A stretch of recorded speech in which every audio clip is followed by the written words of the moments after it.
Good evening, sports fans, and welcome to the All Balls Sports Show. Brought to you in part by True Love's Pizza and Grits at 1144 Riverside Drive. A discussion of any and all sports, local, regional, and national. And now, here are your hosts, Dan James, Eddie Bobo, Ty Cobb, and the coach, Vance Ballou. Thank you, Bill Jones. Hello, and welcome to the All the Ball Sports Show for this Tuesday evening, the 28th day of November. Guys, December and Christmas is just around the corner, like 3 weeks away. Merry Christmas. Hey, I want to start at the beginning of the show, talk about True Love's Pizza and Grits, our sponsor, 1144 Riverside Drive, the number 388-7770. They were closed all last week because of Thanksgiving. But they will be back open tomorrow morning starting at 11 o'clock. And if you want to book your Christmas party, you probably need to call Glenn tomorrow because that's coming up. But give them a call, 388-7770, and tell them we said thank you for sponsoring the All the Ball Sports Show. Good pizza. We were there Friday before Thanksgiving week. And, always a fun place to be, and good pizza, good people around. Hard to beat that. Oh, it is. Yeah. Their chicken and grits and awesome. Glenn's committed to our community and our schools and all that. I mean, he is. It's a no lose situation. It's win-win when you go to True Love's Pizza. It is. He's got a lot of nice memorabilia from Central High School. Yes, he does. It really looks good. Some of us still ain't figured out how you got, but I still think it was a late night behind the school, but that's just me. I could be totally, completely wrong. But it's there. But it's there. Yeah, just take a look at it. It's all there. Central's not wanting it back. So. No, they never complained about it.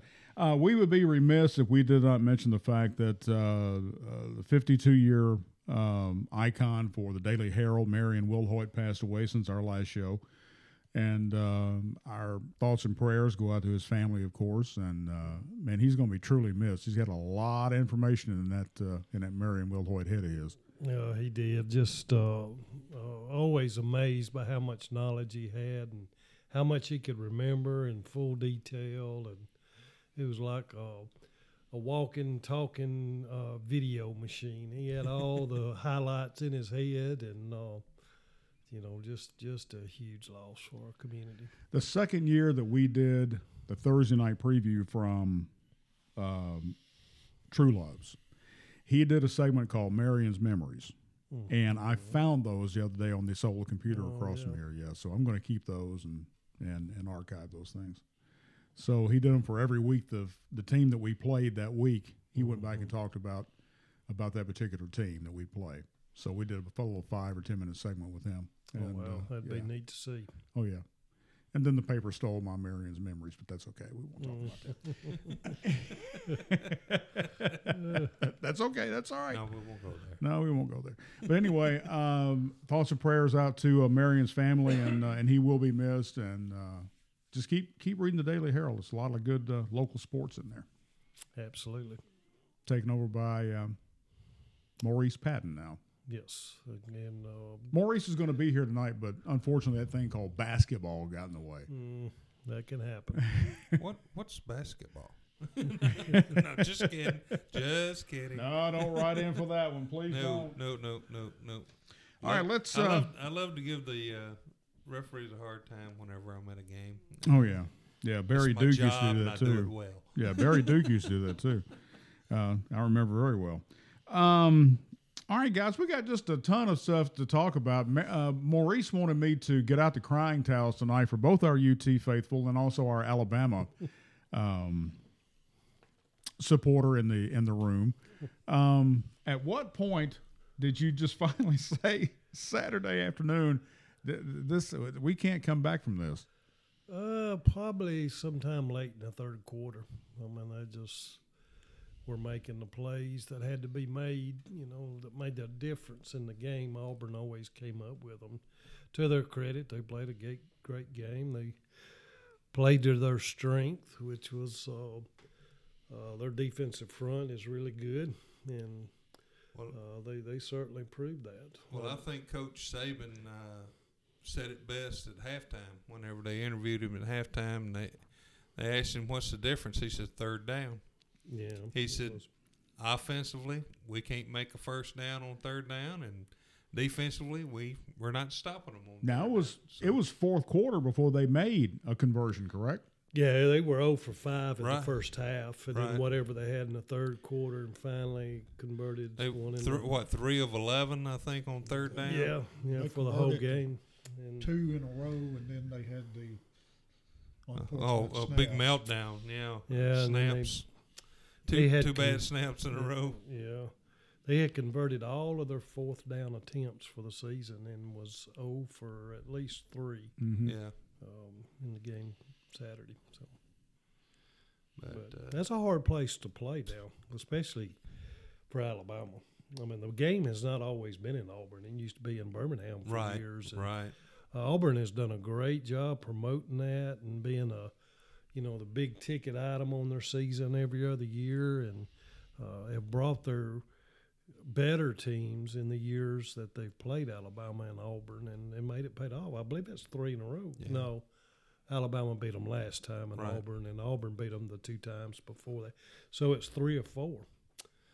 It's pretty impressive. Have you been to a game at Auburn in Alabama? I have. About 80, 85, 86, I went to Auburn Ole Miss game. Fun place to be. No, I mean, have you been to an Alabama Auburn game? Not at Auburn. Not at Auburn. I've been at the good place. Is it some?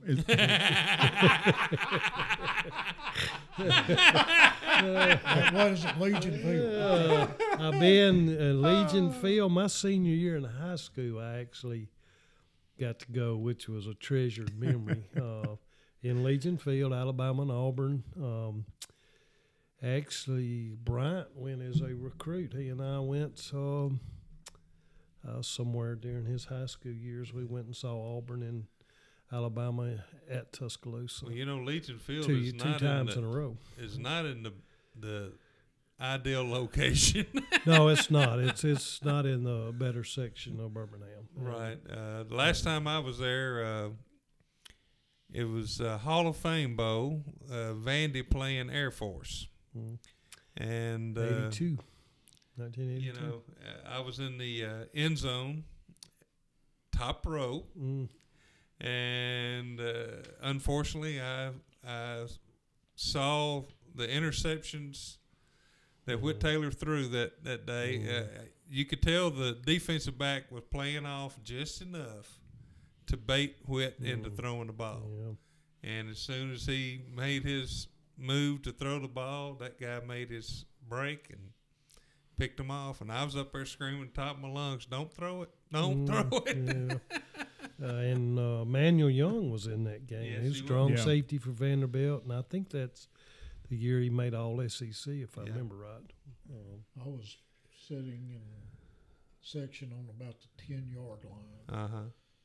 Around, so Well, me and Gumby was sitting next to each other, and before the game ever started, while the teams were arriving, I stood up on the bench there, and I peered over the top of the stadium, and I saw the bus pulling in, and it looked about this long,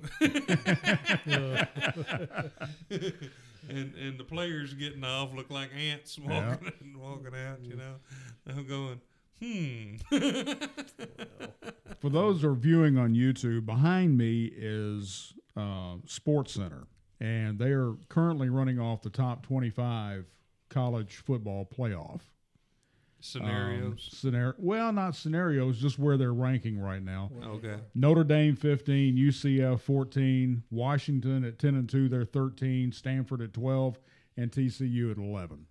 So that's where they're standing right now. So you can't see that. So. No, I got my back And we're to it. And we're waiting on 10 through 5. So we'll have a wait though. Well, I think you got those right there. well, no, this is prediction. This is a playoff rankings prediction I got from CBSSports.com.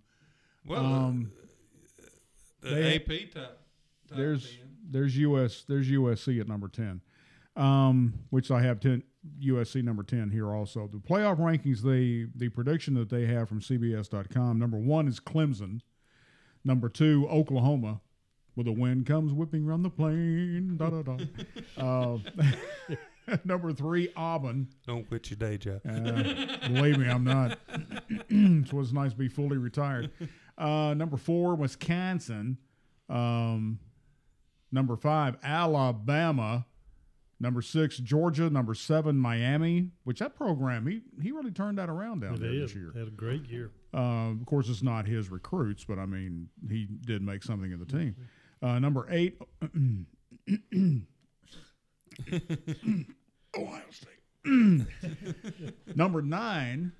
This is familiar from Woodstock. Anybody remembers? Number 9, Penn State.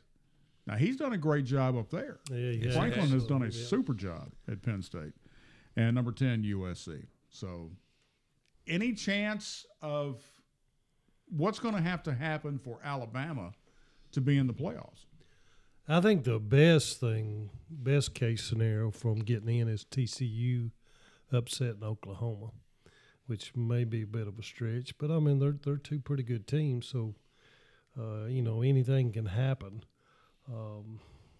That's the best chance. I think the winner of the Big Ten is going to get in, possibly not with Ohio State, but hard to say for sure. The winner of the ACC is going to get in.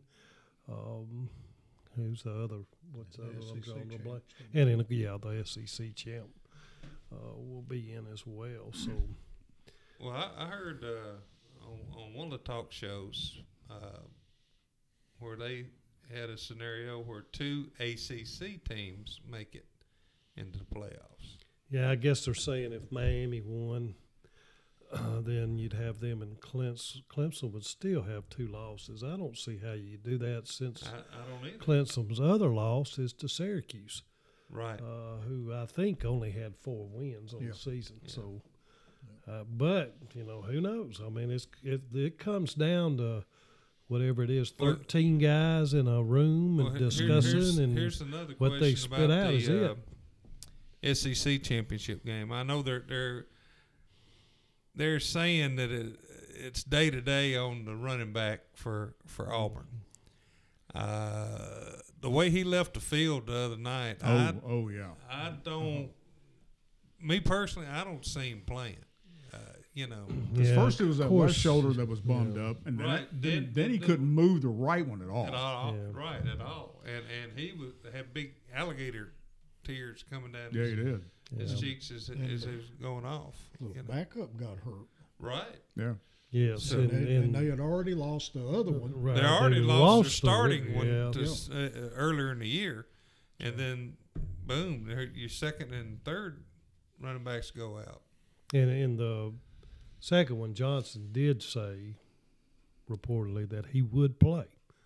That is a 21-year-old making that prediction. So kind of still remains to be seen, but it does give a little more hope than what it looked like before.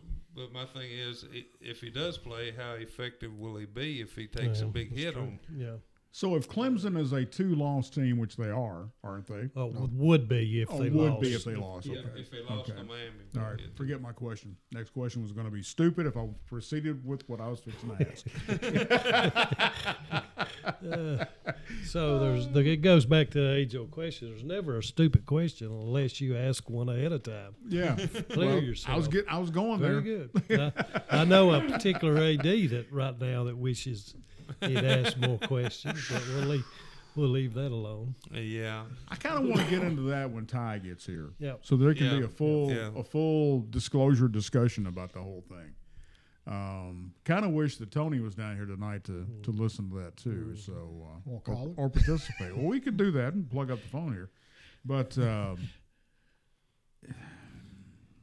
we've been talking about that all day. I mean, it's just Every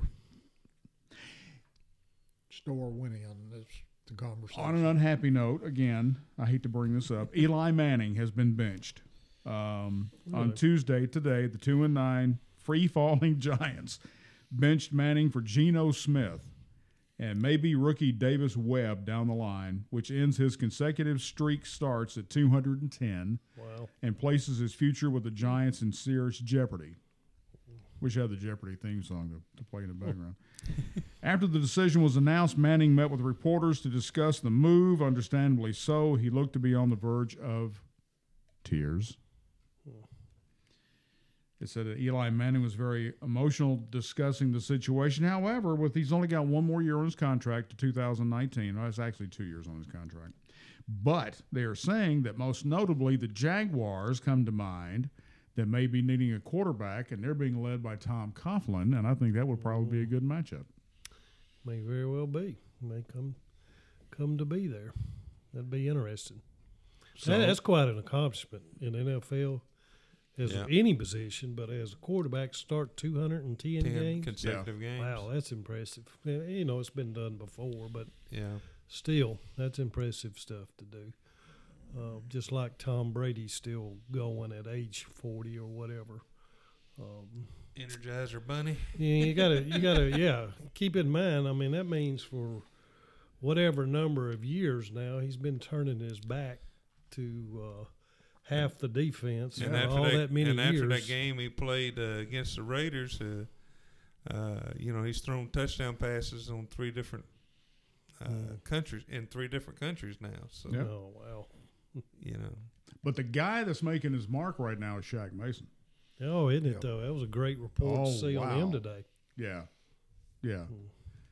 Auburn too. Yep, Clemson number 1 and Auburn number 2. I just don't see it. Well, I can see Auburn ranked high because they beat 2 number 1s. I agree. Well, that's Within true. 3 Yeah. weeks. And within 3 weeks, right? But was Georgia really a number 1 contender? Yes. At that time, yes, they were. They were ranked number 1. They were number one. ranked. Well, I Remember, they understand. replaced Alabama there for a They couple of did. weeks before They they were lost. number 1. Yeah, they Oh, were. I know they were that. No, undefeated. that's not Yeah. my question. That's not my question. Were they really a number 1 contender to be number 1? Yes. Yes, Okay. All right. They had already done all they the work. Okay. established All right. themselves. Well, I'd see maybe where you're going with that a little bit. I'm not so sure they should have replaced Alabama, But but they did. And of course, now Auburn granted, throws fuel on the fire. I've always had a problem with somebody getting replaced at number 1 just because they didn't play. Mm-hmm. You're number 1 going into your bye week, and you come out number 2. I mean, it's Well, Alabama got replaced when they played our sisters of the Mercy Saints. No, it was before that game. Oh, okay. Oh. It was It before was. that. Yeah. Auburn, Oklahoma. Oklahoma number 3. Yeah. Mm-hmm. It's Yeah. interesting. Let's make the world mad by putting Alabama number 4.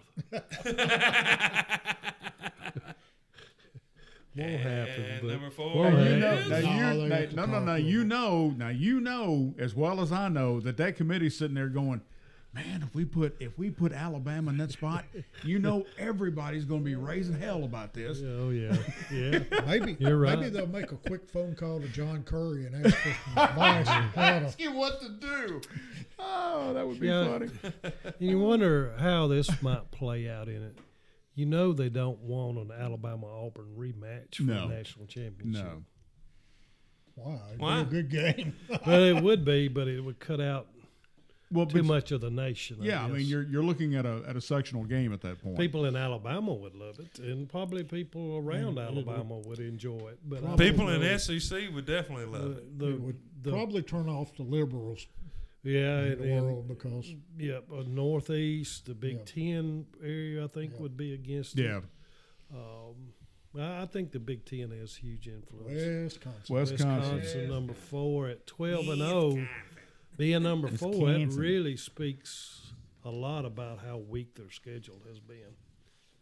Just no top teams in there. I mean, they dodged most of the big boys in the Big Ten, no fault of their own, because the conference was set Right. those schedules. Well, who But knew won't that- Nebraska was but gonna won't be that- bad?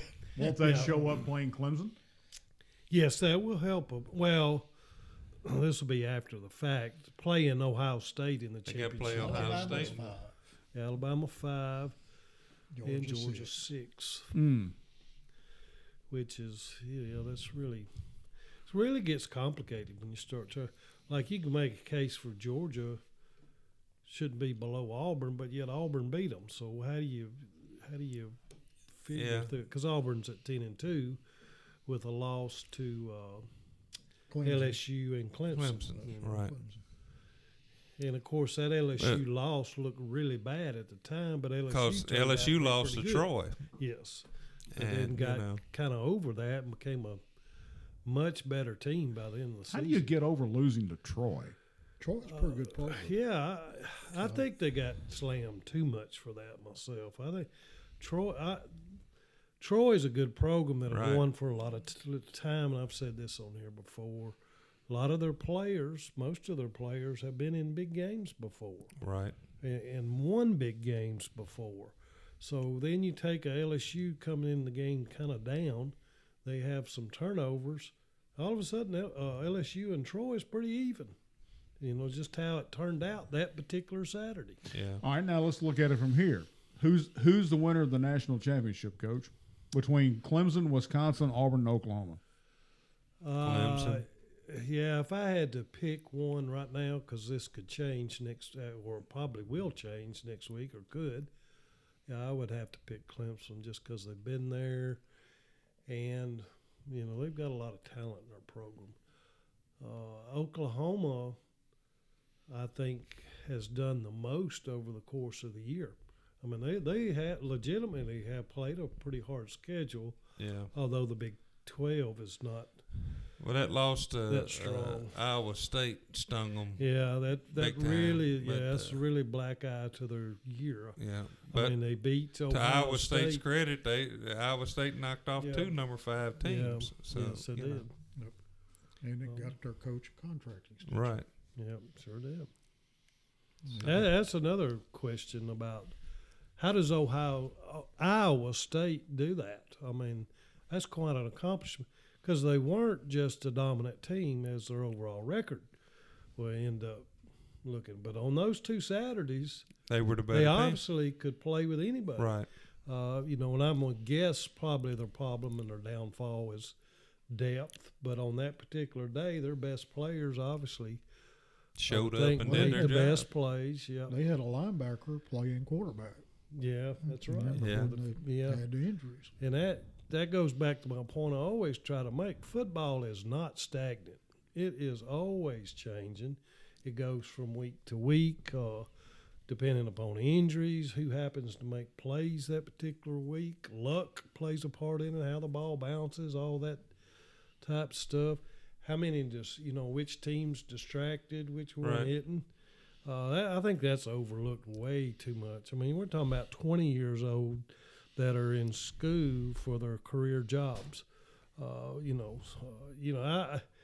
I see the case where a guy drops the ball on Saturday because he knows he failed a test on Thursday. Mm-hmm. That type of thing. That's probably a little bit extreme, but Girlfriend breaks up with them. Or girlfriend grabs him by the face mask like we saw on Facebook the other day. Yep. Whoa. Oh, yeah. But wait a minute. Whoa. Had They that knew role each been other. reversed, I understand that. They But had knew that each role other. been reversed, he would have been arrested for assault. True. Just saying. Yep, I agree. Just saying. But anyway, but I understand what you're saying. It's a game of variables. There's a lot of variables out there, and the folks sitting in the stands or up there where we are, where we're armchair quarterbacking, are not. And what we're seeing, we're not seeing all those variables that are out there. Yeah, and we talk about the injuries that we know about, but there's especially by this time of year. There's a lot of them that go under the radar. Yeah, somebody's got a linebacker out there. Probably everybody has a linebacker out there that's got an ankle hurting on one side and a wrist on the other. Yeah. Sometimes he's able to overcome it, sometimes not. And the perfect example of that was a kid that dropped the interception. I can't remember which game it was Saturday. Oh, it was Michigan and Ohio State. Yeah. Had the chance to turn the game. He dropped the interception right in his hands. If that was injury. That's one where I made the comment. That's the reason he's not playing offense. There you go. That's it. Because it was right there. Yeah, it was. It was right there. He had it. Just look There at it. was no doubt about that. Yep. But you can also, and we've talked about this too. You can feel the momentum shift.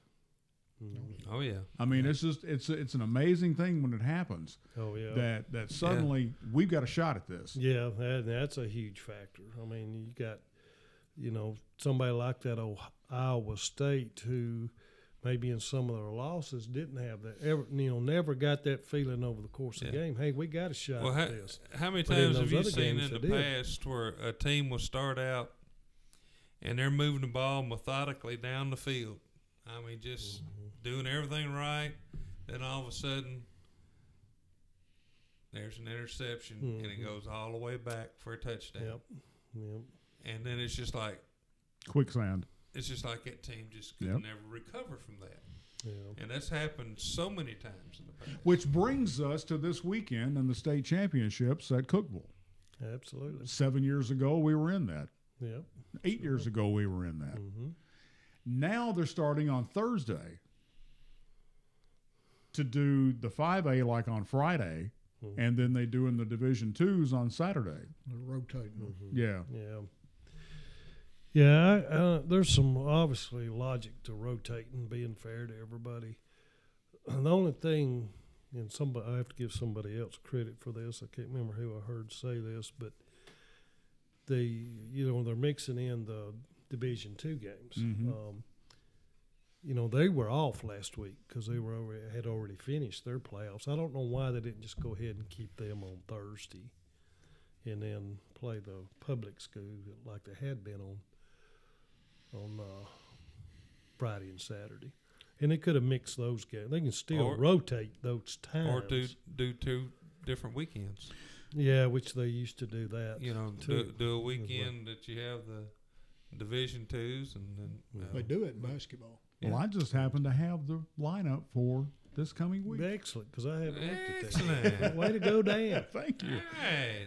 1A, which will be Thursday, 11 a.m., will be Greenback and someone from this area, Cornersville. I tell you what, Cornersville did an outstanding job. Lake County is a very strong program, have been for years, and for Cornersville to shut them out 7-0, 3A, that's great. Reminds you of a game years ago. Yep, sure is. 3A, Alcoa will take on Covington at 3 p.m. I think Alcoa's got that one. I think that'd be the next coach for UT. I'm just putting it out there. Be a good pick. I don't think it would be bad. 5A, team that we have beaten before, Knoxville Catholic taking on Beach Thursday at 7 o'clock.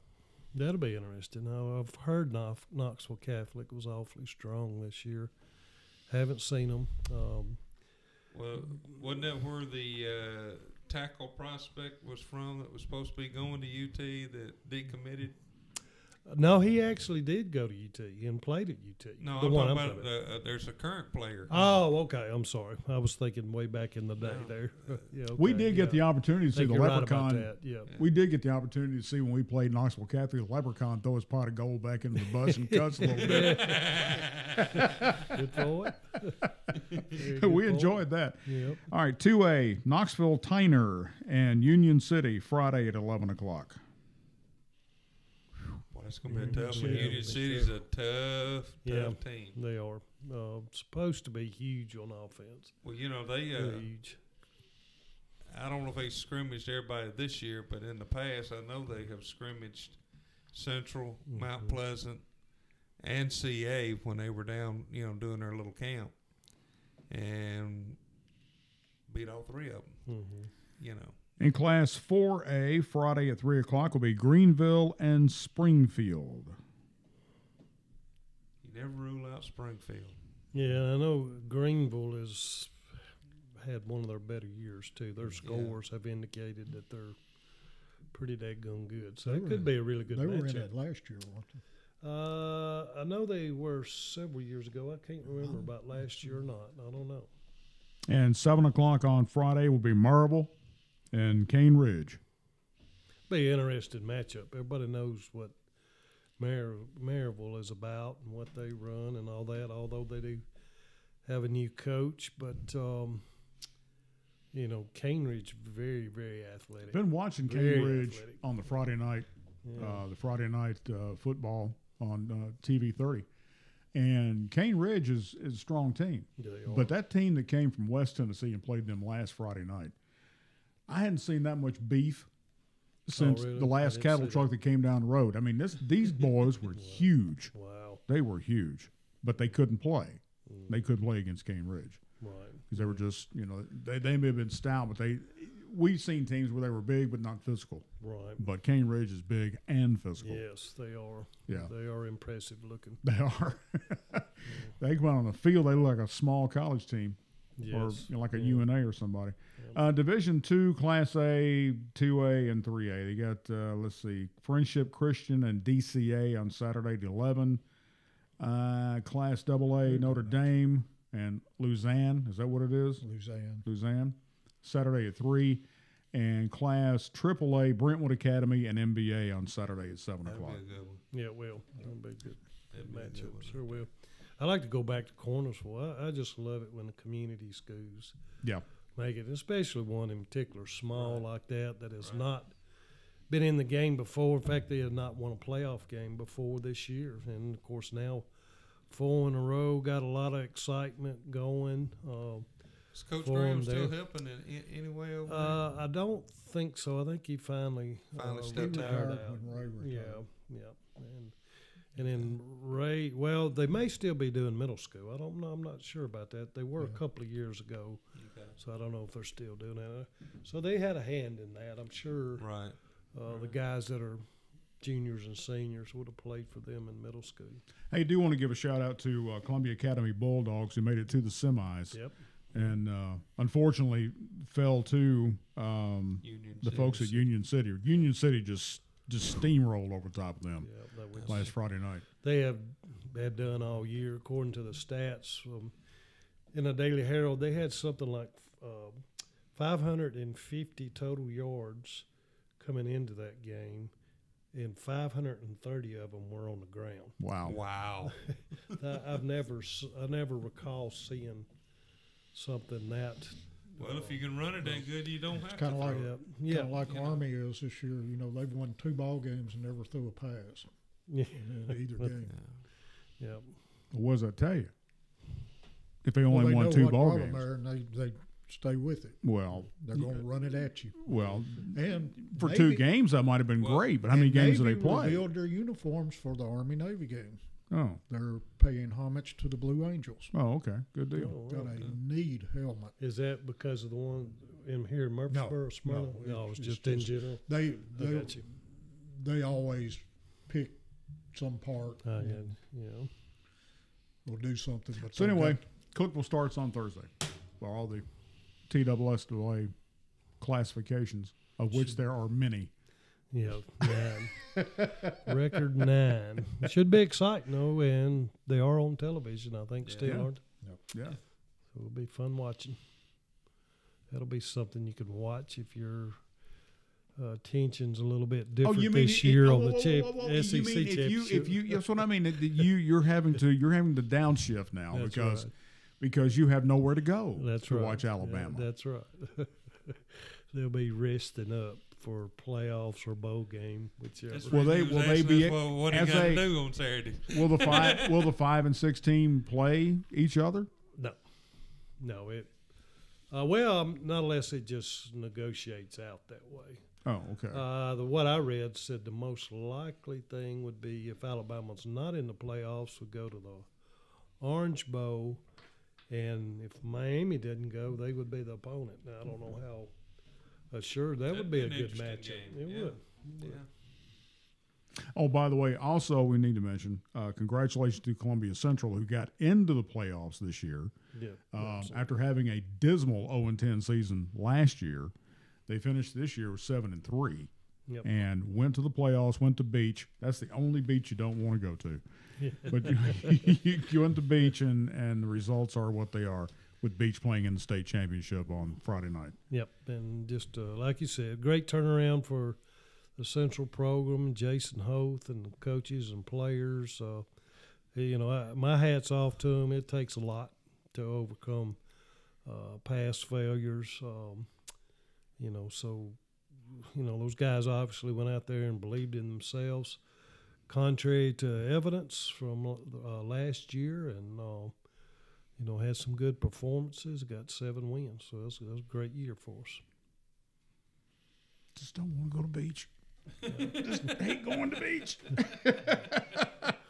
We just could have won that one more. Just one more. Just beat Page. It's all you got to do.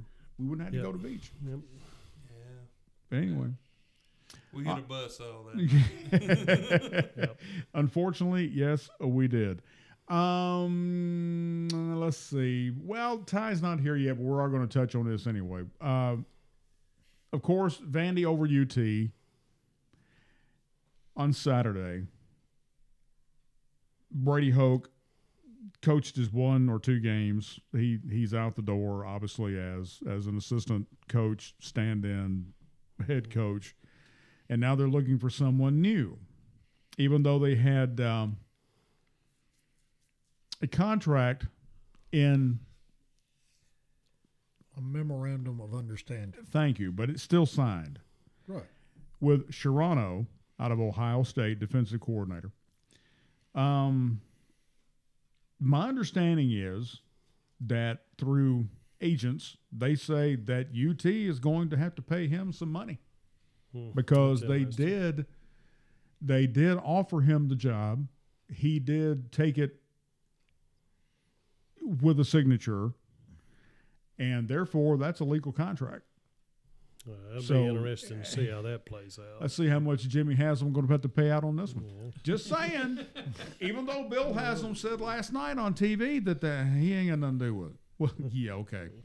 Yeah, I got a bridge on the cell, too. The Pope is Jewish, too, right? But anyhow, who do they get? At this point, who do they get? Word right now is, I'm sure y'all have seen it, they're going after Gundy at Oklahoma State. Right. So we'll see.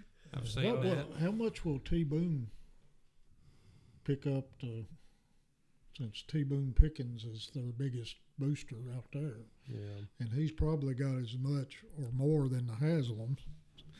Yeah, that's I guarantee always. you could buy the Haslams. That's always the danger, that whoever you're pursuing is going to, use it to boost their own contract, or not even use it and get an offer from their own school that they don't want to turn down. So it's really kind of an unfortunate situation unless they can pull this thing together. And I'm guessing time-wise that'll probably happen by tomorrow. Well, they have talked to Gundy, right? Yes. Okay. And the plane has flown out there. Well, wait a minute. Here's the next thing, though. All right, they have talked to Gundy. Mm-hmm. Oklahoma State could come back and say, "Hey, we'll give you this to stay." Yeah, and that may happen. And there you go. But here's the thing that I found funny, and this was on 104.5, the Zone. I got to give them credit. Is there was a UT plane watch from Knoxville Airport, and somebody is actually, I'm not kidding you, Coach, somebody is actually sitting there with a cell phone watching that airplane when it takes off. When it takes off, that's going to be the indication that it's flying off to wherever, because they have to file a flight plan, and you can get that flight plan because those are not private, those are public. Wow. Right. Yeah. It's interesting. So there was somebody sitting at the airport on the tarmac watching this airplane for UT. And now, myself, I can wait a day and read it on the internet and be just fine with it. But yeah, but you're going to have all right, but you're going to have a tough time Saturday because you're going to have withdrawals, man. I'm telling you. Oh, I know it. You're so used to seeing the Crimson Tide rolling over somebody. And then I know I got to ask you this: did Drew Parker send you anything on Saturday? No, I have not heard from him. Surprisingly, oh, okay. No. Okay. Anybody who doesn't know, Drew is one of the biggest, supporters of Auburn football that there is, which is without where a doubt. he went. Which is where he went. And I was just sitting there today on the mower as I'm cutting up all the leaves in the yard. I'm thinking, I got to ask Coach tonight if Drew has called you or sent you a text or maybe a kind card or something like that in the mail. No, we haven't this time. We did have an exchange when they had the pick six. Right. But no, I haven't heard from him this time. So But congratulations. But to what Auburn. did the memo say from the pick six? I don't remember right now. I can't remember any specific profanity that I He didn't do the Rammer Jammer cheer or anything like used. that. He may have. Who knows? Oh Lord. Well, I went through with great detail last year for the Mid-South Classic, which we'll talk about here in a moment, and found the War Eagle fight song. And had it downloaded. Eddie remembers I had it downloaded to my computer, all that, getting ready to play the War Eagle fight song, and to play the UT fight song, and I had it in my computer, and never once got to play it last year when Auburn didn't play UT in softball. That was extremely upsetting to me because I worked so hard on that. That is a shame. Or down the field. No, we're not. No, Rocky Top. Had Rocky Top. I had Rocky Top, not down the field. Down the field is horrible. That's their fight song. I don't care what it is. Rocky Top is what more people recognize. Yeah, instead of dun dun dun dun dun dun dun dun dun dun dun dun dun. No. Rocky Top is a little bit more acceptable in my book. But I had that all done. I worked hard on that stuff, man. I'm telling you, I prepare for this stuff. Have you already researched and got Memphis's? Getting it, but that shouldn't be as tough as the War Eagle, because the War Eagle is recorded in several different ways. They've done one in the studio. They've done one on the field like UT did theirs, and the one on the field is actually very good. But it's got a big drum thing at the front of it. It's got a lot of cadence that goes along with it. But you know what always kills me about the Auburn thing? Auburn, whatever you want to call it. For years, they were known as the War Eagles. Yep. Then all of a sudden, they become the Tigers. And, what are you going to be? Well, so as the story goes, as I've heard it, officially they've always been the Auburn Tigers, or at least in any of our lifetimes and shortly prior to that. But going all the way back to, I think, 1890s, the War Eagle was their battle cry because I heard this story leading up to the Alabama-Auburn game. There was a Civil War vet that brought an eagle to the ball game just on his own. Just brought it to the ball game in the 1890s, and it was an eagle that he found on a battlefield during the Civil War. I mean, still had it. I didn't know eagles lived that long. Evidently, they do. I'm somewhere close on this story, I promise you. And the eagle got loose during the ball game and flew around before he came down and landed, and that's what they do now. They let the eagle loose prior to kickoff, and he flies around the stadium. And even being an Alabama fan, I got to say that is pretty awesome. It's impressive. That is to see. So they've always been the Auburn Tigers, and I think probably somewhere around maybe the 70s into the 90s, people started just using Auburn War Eagle or Eagles, even though it is Eagle. But though in the early 70s, I know they used to, whenever they would getting ready to show their game, they would say that Auburn War Eagles. Yeah. Against. Yeah, I think what happened. Or the War Eagles from Auburn against. I think what happened maybe in the 90s, the Auburn University, the people went back and started emphasizing that we're the Auburn Tigers and War Eagle is our battle cry, which is kind of similar to what took place in Alabama. Yeah. The Alabama Crimson Tide, but the elephant is their mascot because going back to a newspaper article written in, I think, the 30s, somebody referred to them as them big old red elephants running over everybody, right? Which we all know is true, but that just kind of stuck. And why they're called the $1 Million Band? Well, they have the $1 Million Band. Yes, because the football team that was poor, I think, in the 50s, prior to Barry Bryant coming back, they were playing so bad it was like, well, at least the band's playing like $1 million. Says you got $1 million band, but a 10-cent team. Yep. and then they called Bear Bryant to come home, and The rest History. is they history. fixed the football They part of it. called And the band bear thing. home. Yep. He always said, "Mama called." That's well, right. you know, and That's I what he called. and I can remember back in the day before Bobby Bowden took over down at Florida State, that everybody wanted to play Florida State because they weren't any good. Yeah. And then Bowden come in there and he said, "Well, we'll play anybody, anywhere, anytime, because that's the only way you're gonna get better. Yep. It's to And- play, yep. you know, better competition." Yeah, and he needs a lot of credit for that. It kind of people followed that theme, and even today, where we have the smaller schools playing Right. the big schools, comes out of that. Right. That You know, mentality. yeah, Right. and people followed that and copied that and copied the others. You know, and then here we are, 40 years later, 50 years later, and people are still doing that. A lot of people don't know how much he did for Marshall Oh yeah. after the plane Yeah. crash. Right. Yeah. Yeah. Right. He was Just- at West Virginia. Well, he And Just watch he the helped, movie. He helped the helped them push the rebuild it. well. He helped push the NCAA to allow Marshall to use freshman Mhm. players. But just go back and watch the And movie it's- "We Are Marshall" and explains Oh, man. everything. Yeah, it does. Very good movie. Man, that was a great movie. Yeah. Watch it every time it comes on. Yep, it is good. Yeah. What is one of your favorite football movies? The one that if you had to take a team somewhere and you're on a bus ride for like an hour and a half, like going to Winchester or whatever, that you could play if you would to get them fired up.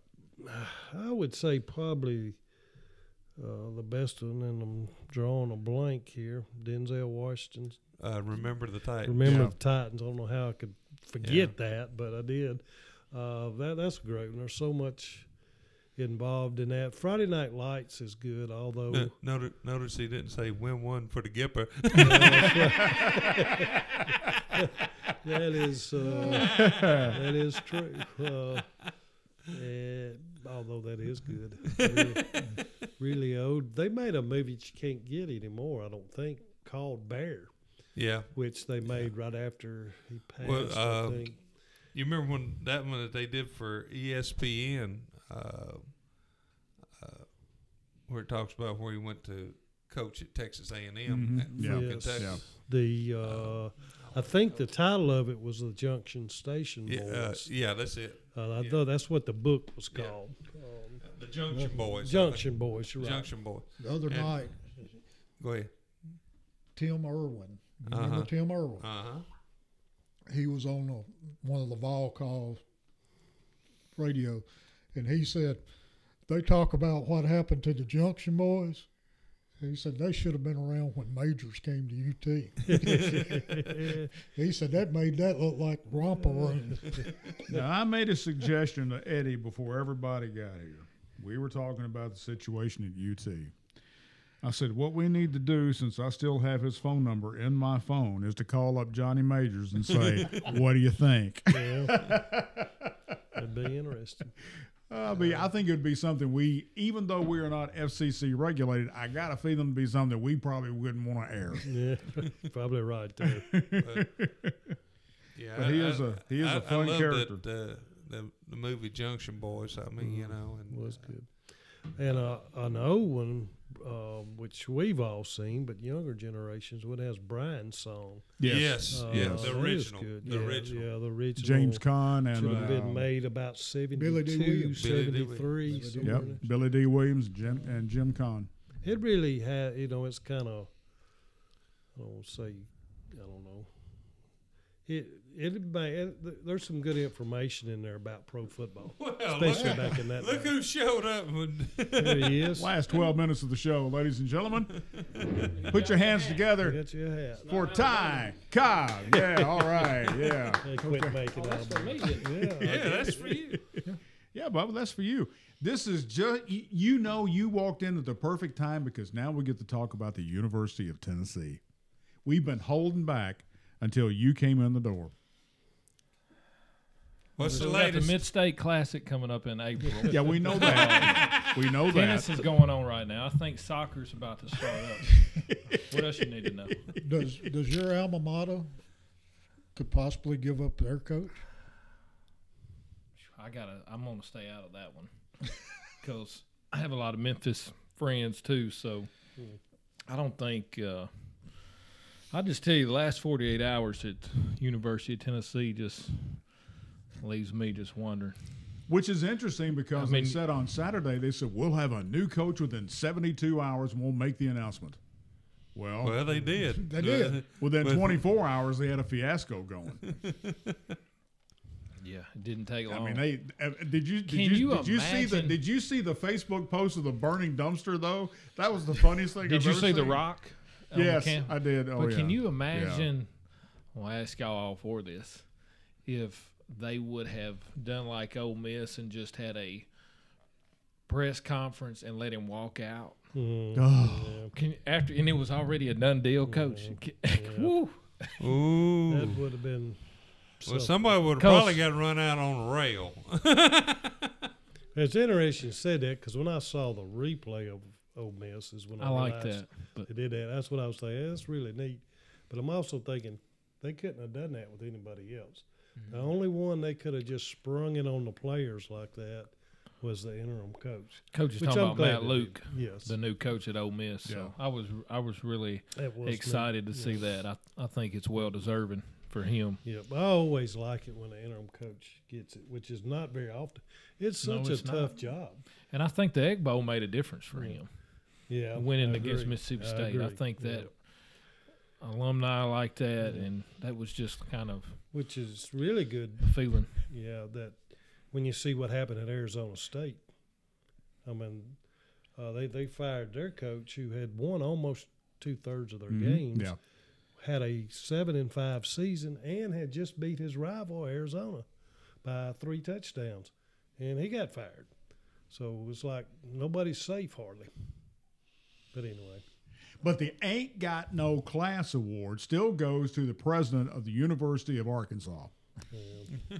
Yeah, I think that was very dirty because I think he was a good coach and he really promoted and dedicated to Arkansas. But you ain't got no class if you're giving the guy his walking papers in the tunnel. But did you see? And you've handed out the press release to the press in advance before he goes in and sits down. Did you see how he handled? Yeah.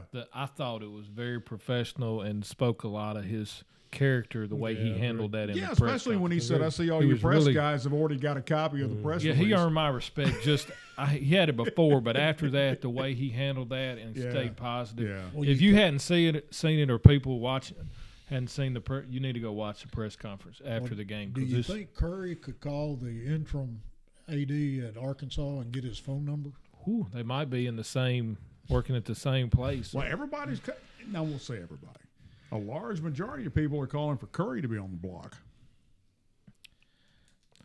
Yeah, I'm just gonna say you can't make mistakes like that in leadership, and especially that could end up costing them some big compensation, depending on millions of dollars. I mean, you can't make mistakes like that.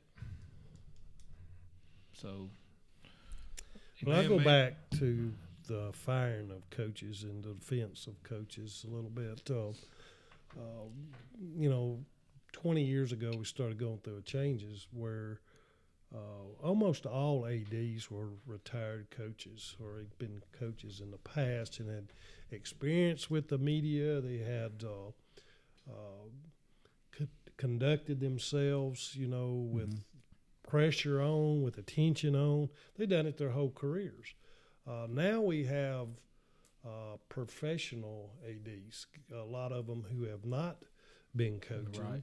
They don't, and in my opinion, they don't have the experience in dealing with the public and dealing with the press and dealing. I'm not going to say that they're less righteous people, but they don't know how to conduct themselves publicly in that way. There's no way you can convince me a former coach would have fired Arkansas's coach the way they did. No or way. Lane I agree. Kiffin the way he was fired there, even though that was by a former player. It wasn't somebody who had coached and had dealt with people and knew the right way to deal with people. That's one of the sad things about college athletics that has changed over the last 20 years. And why has it happened? It's because it's about millions of dollars now. And that's the non-coaches way in. You know, there kind of seems to be some security there. Has this been the biggest year for firings? It seems to me like it has. I don't know the statistics, but I can't ever remember that many getting fired in that few days. College football definitely took a step this weekend to being like the NFL. Yeah, you're right. Where when soon as the season's over, you start hacking everybody that's not already been. Well, that'd be an awfully big fraternity house, wouldn't it? And here's the deal: Tennessee has had 3 weeks to get this right. Yeah, yeah, Man. Yeah, and that's the other thing. And then I'll shut up, Dan. Okay. No. You know, they use the head hunting firms now, and dealing with the agents and all that stuff. You can't do it now because it's too far gone. But the direction they should have started emphasizing 20 years.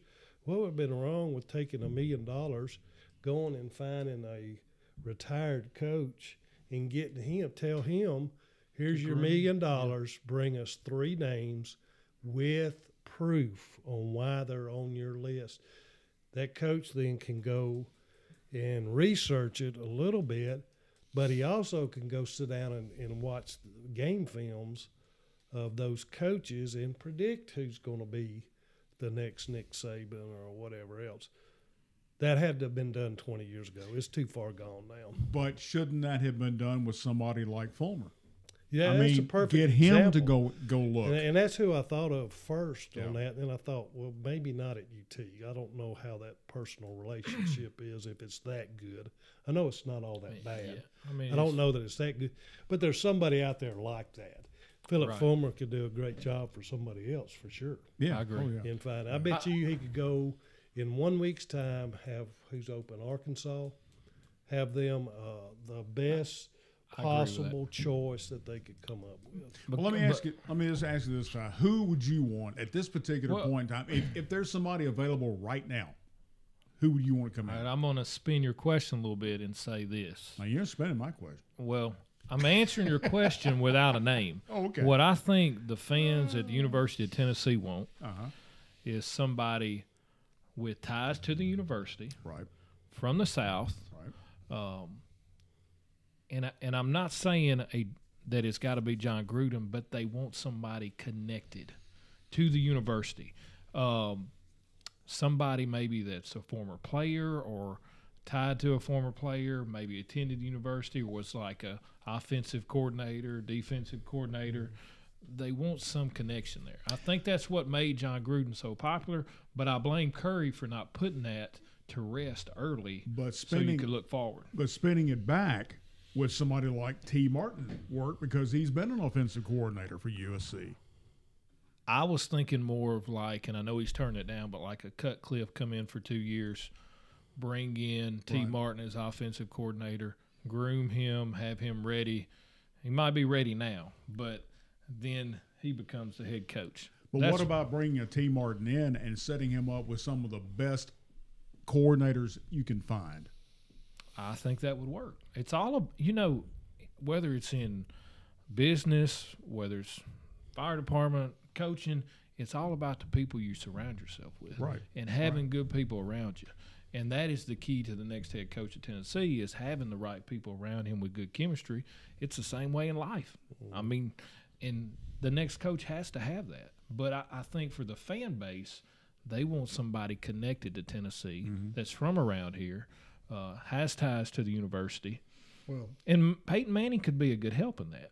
When they fired Fulmer, one of the big things out there was, well, we've had too much of this inside UT, buddy, this, that, and the other, and we want somebody.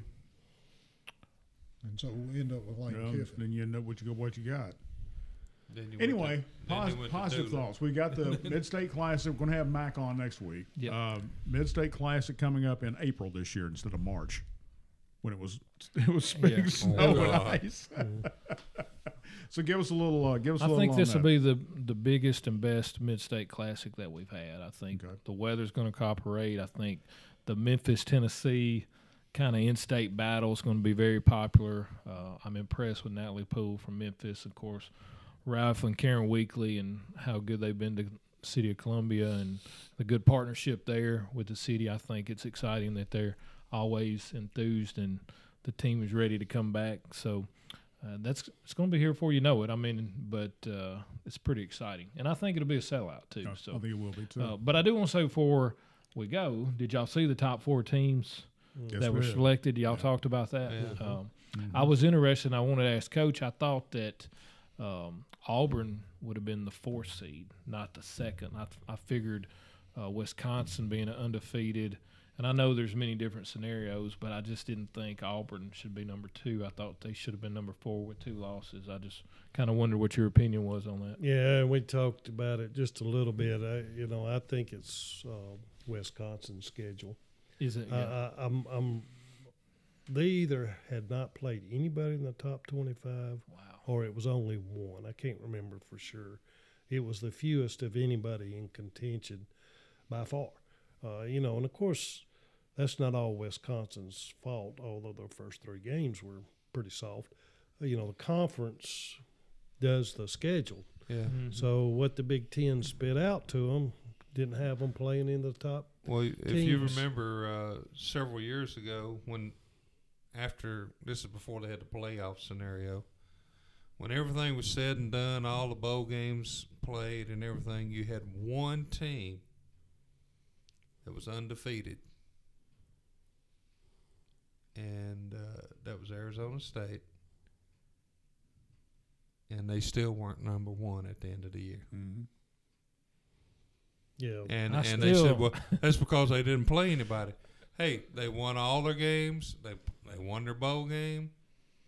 And I'll say this, Eddie, before we go, Alabama will still probably find a way to slip in. Something will work.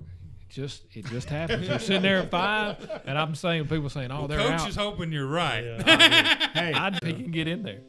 see, boys, I told you I was going to tell you how good you were. I missed y'all the first 45 minutes. I know. As quick as I could get here. I know. Would, but Understand. I'm looking forward to next week. But Coach is having withdrawals. He wants to know what to do this weekend.